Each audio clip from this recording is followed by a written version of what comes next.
Hola a todos, mi nombre es Mariana Ludio y vamos a hablar acerca de patología del estómago, comenzando por refrescar los aspectos generales del mismo. El estómago es una amplia bolsa musculosa que va a constituir el segmento inicial del tubo digestivo subdiafragmático. Él ocupa casi todo el hipocondrio izquierdo y parte del epigastrio. Va a estar interpuesto entre el esófago y el duodeno. En su configuración externa, comenzando por la porción vertical, describimos de arriba hacia abajo el fundus gástrico o la tuberosidad mayor. Continuamos con el cuerpo gástrico, que tiene forma cilíndrica, y por último la tuberosidad inferior, que se va a continuar con la porción horizontal. Esta porción también es denominada porción pilórica.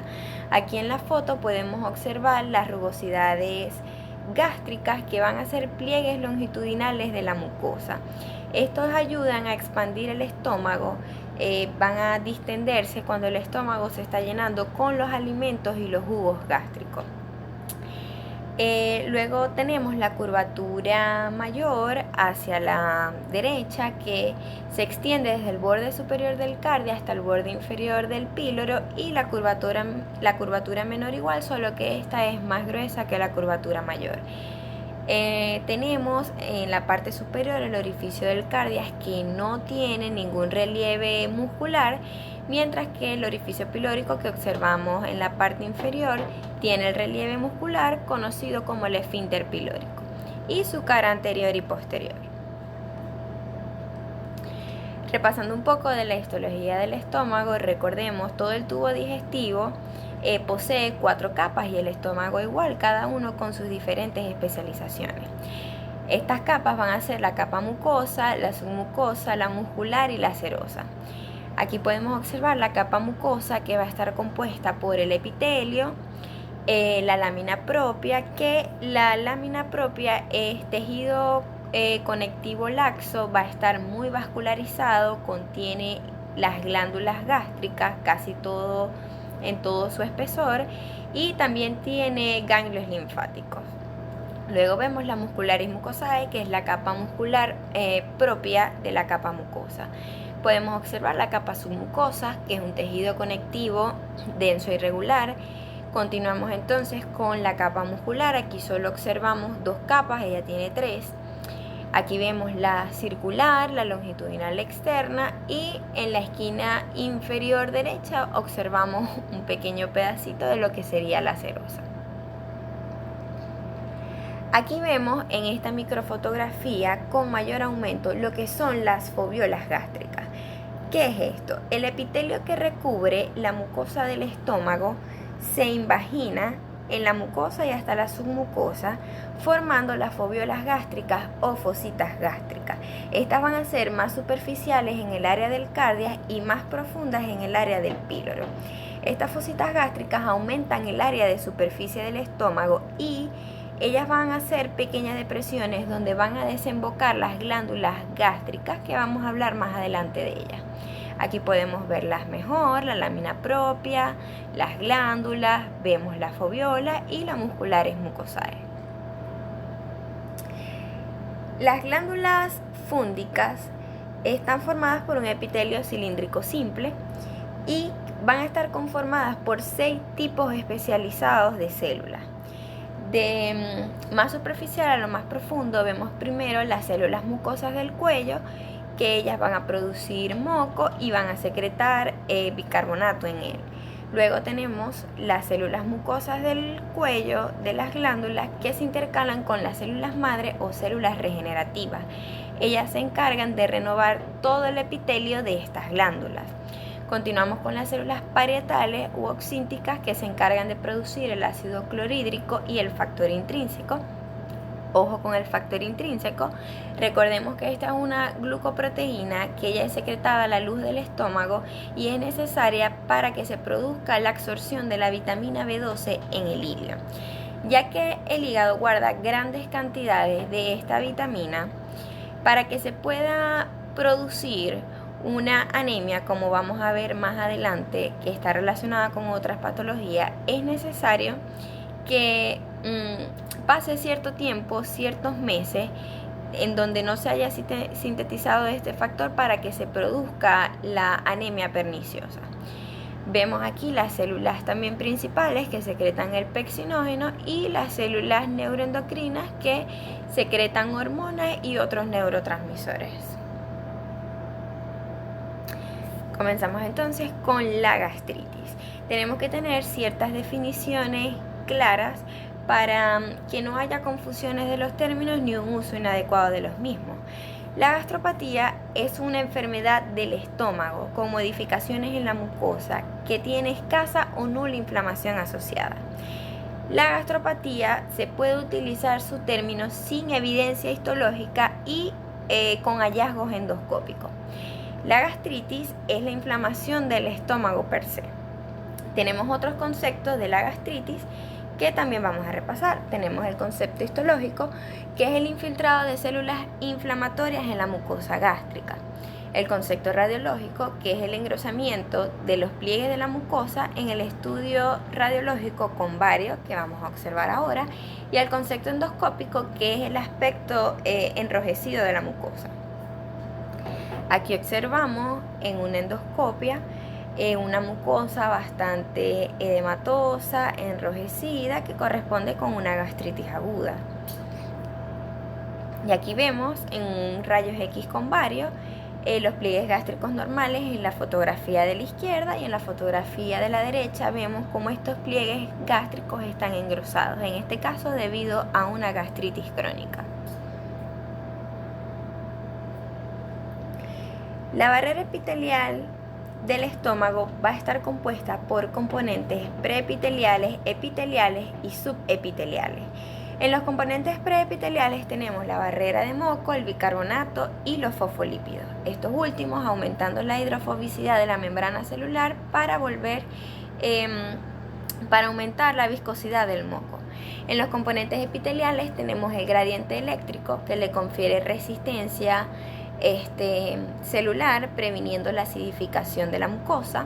Tenemos los transportadores ácido básico, que secretan el bicarbonato hacia el moco y previenen también la acidificación en esta zona. El factor de crecimiento epitelial, que va a renovar el epitelio donde estén las lesiones. Y las prostaglandinas, que tienen un importante papel citoprotector, ya que ellas aumentan la síntesis del moco en la mucosa gástrica. Ellas también van a mantener el flujo sanguíneo dependiendo de las necesidades que tenga esta, y bueno, también promover el factor de crecimiento epitelial. Y en los componentes subepiteliales tenemos el flujo sanguíneo y la adherencia y extravasación de leucocitos. Para entender la patogenia de la gastritis, debemos saber que el trastorno de uno o más de estos componentes defensivos de la mucosa gástrica va a originar la lesión en ella.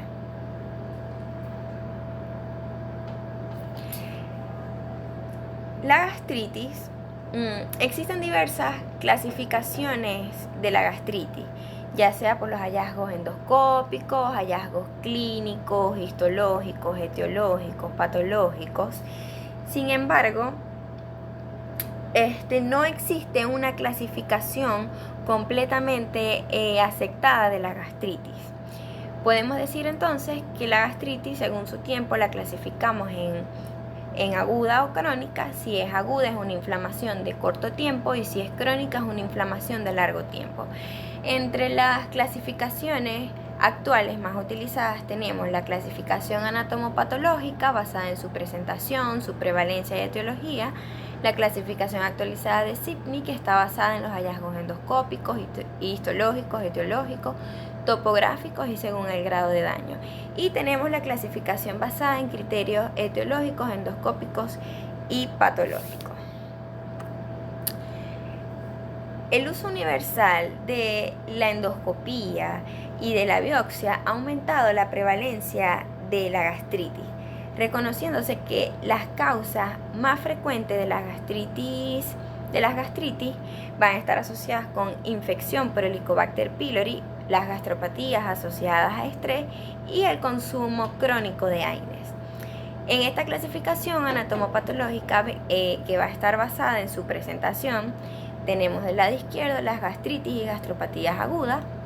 Vemos que su etiología y por prevalencia tenemos primero la infección aguda por Helicobacter pylori, luego lesiones agudas por estrés y la gastropatía por acné. En la gastritis crónica tenemos gastritis crónica asociada a Helicobacter pylori, gastritis crónica activa y gastritis crónica trófica, que vamos a hablar más adelante de ellas. En las gastropatías tenemos que son causadas por el ácido acetilsalicílico, alcohol, cocaína, cáusticos, radiación, reflujo biliar, entre otros factores que se encuentran en esta clasificación. Entonces, la gastritis aguda. La gastritis aguda, como su nombre lo indica, la presentación e instauración de los síntomas va a seguir un curso agudo. Esta gastritis, los autores la denominan erosiva o ulcerada por el aspecto que le confiere a la mucosa. Esta se va a observar principalmente en dos situaciones. Número 1, secundaria a cuadros patológicos graves con repercusión multiorgánica, estrés, shock, sepsis. ¿Cómo es esto? Las gastropatías asociadas por estrés se va a dar en pacientes que tengan una situación clínica médica, ya sea quirúrgica o simplemente clínica, en pacientes que estén severamente enfermos. ¿Qué factores de riesgo están asociados a esto? Lo es la presencia de ventilación mecánica, quemaduras, estrés, traumas, shock, sepsis, lesiones graves del sistema nervioso central, entre otros. Luego tenemos la secundaria ingestión de alcohol, ácido acetilsalicílico y fármacos como los AINES. La clínica de la gastritis aguda comprende diversas variedades clínicas, que puede ser desde formas asintomáticas hasta cuadros de gastritis graves que van a debutar con una hemorragia digestiva alta, por ejemplo. Sin embargo, los síntomas más frecuentes que presentan los pacientes son dolor en epigastrio, anorexia, náuseas y vómitos. Aquí podemos observar en esta fotografía de la derecha que endoscópicamente se ve la mucosa enrojecida, edematosa. Ella presenta un patrón que es conocido como piel de serpiente, porque es como un mosaico, presenta unos ligeros punteados enrojecidos, y bueno, está la mucosa edematosa. También se pueden presentar úlceras, erosiones o incluso hemorragias.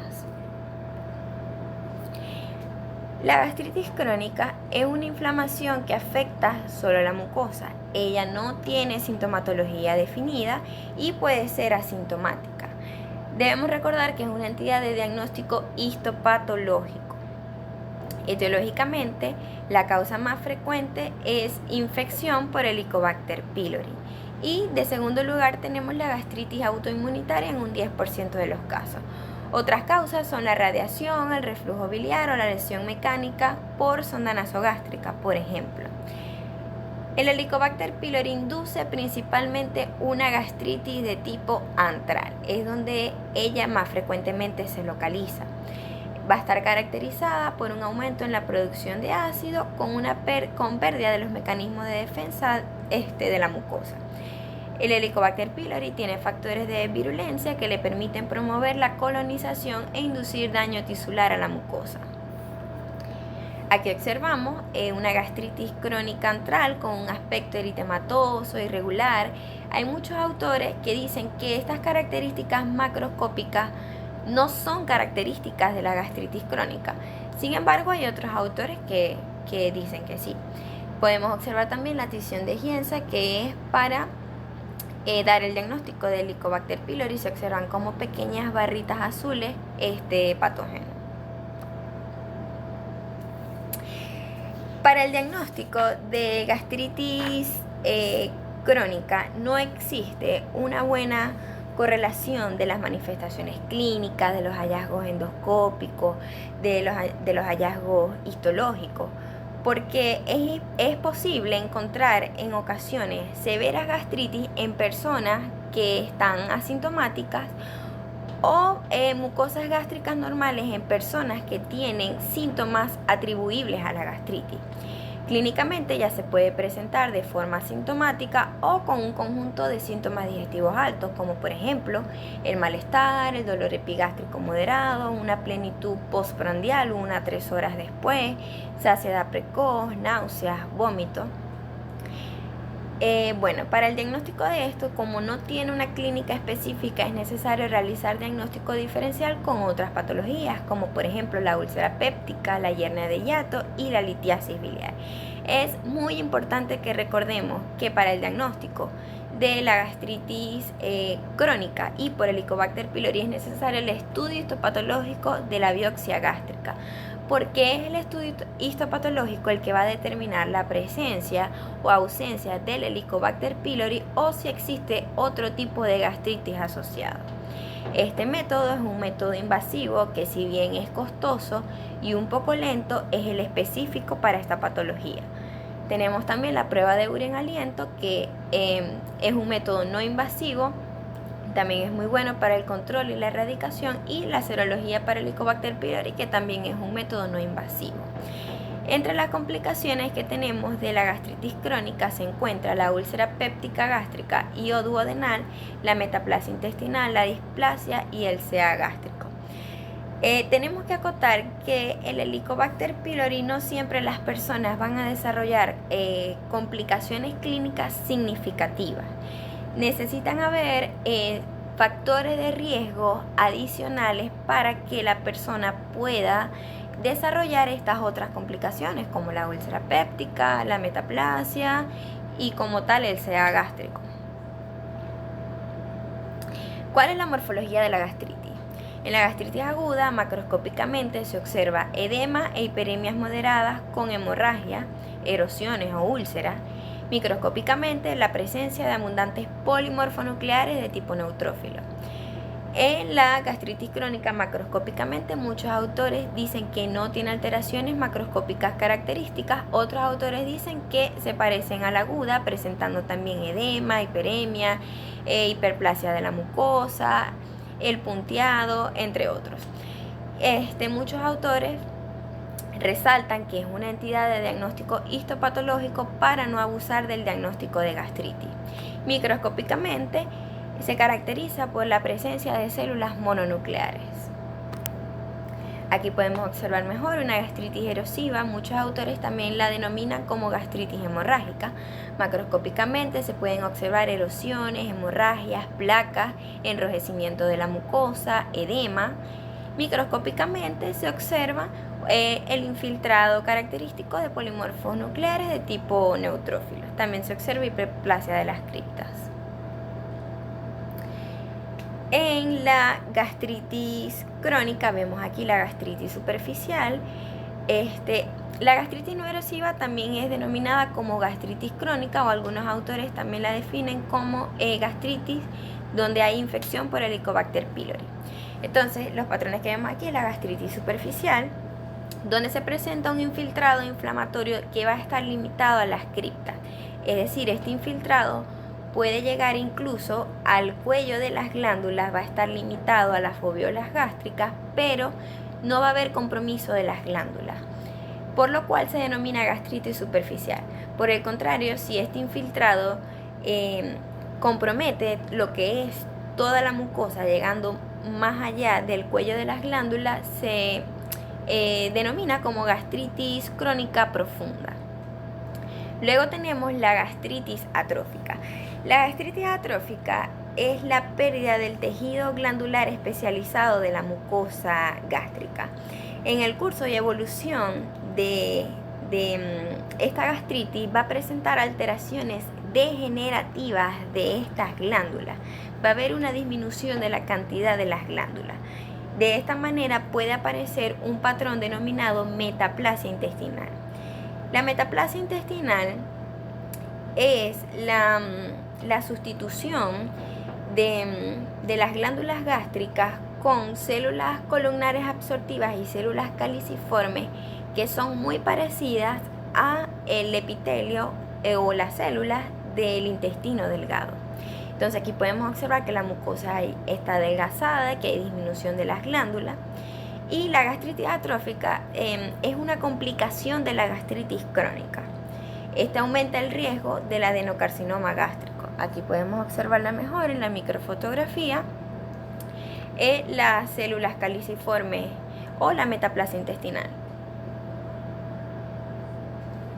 La enfermedad ulcerosa péptica es una úlcera mucosa crónica que va a afectar al duodeno o al estómago. Su variante más frecuente es el antrogástrico o duodeno, que va a estar asociada a infección por Helicobacter pylori. Es por esto que resulta lógico que su variante más frecuente se encuentre en el antrogástrico. Recordemos que el Helicobacter pylori, por lo general, su gastritis es de predominio antral. Generalmente estas úlceras son únicas, pero pueden existir más de una.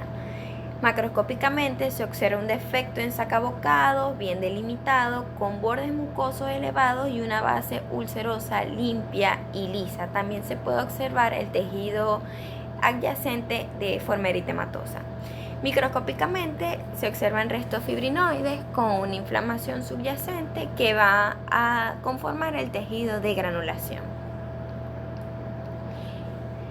En la etiología de las úlceras vemos que están ocasionadas por infección por Helicobacter pylori principalmente, hipersecreción de ácido, consumo crónico de AINES o lesiones por estrés.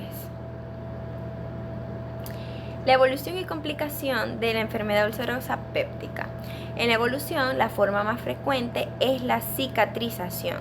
Aquí podemos observar que el tejido donde se revitalizó se observa como más deprimido, donde estaba la úlcera, y que los bordes van a converger hacia donde se encontraba la úlcera, los bordes de la mucosa gástrica. Otra forma de la evolución es la recidiva. Todas las úlceras cicatrizadas tienen un riesgo de reactivación, ya sea en el mismo foco o en otra zona de la mucosa gástrica. Entre las complicaciones, la más frecuente es la hemorragia. En un 20% de estos pacientes puede presentar una hemorragia, ya sea de tipo lenta, asociada a anemia perniciosa, o una hemorragia más violenta. También se observa la perforación en un 5 a 10% de los pacientes, donde el proceso necrotizante puede atravesar toda la pared gástrica y de esta manera llegar a afectar a otras estructuras vecinas.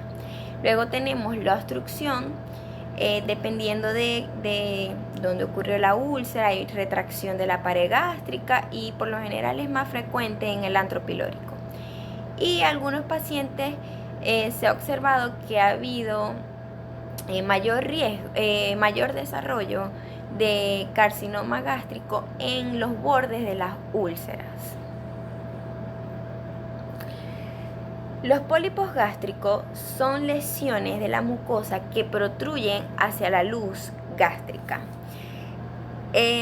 Estos pólipos, existen diversas clasificaciones de los pólipos, ya sea según sus hallazgos endoscópicos, va a presentar cierta relación con el potencial maligno.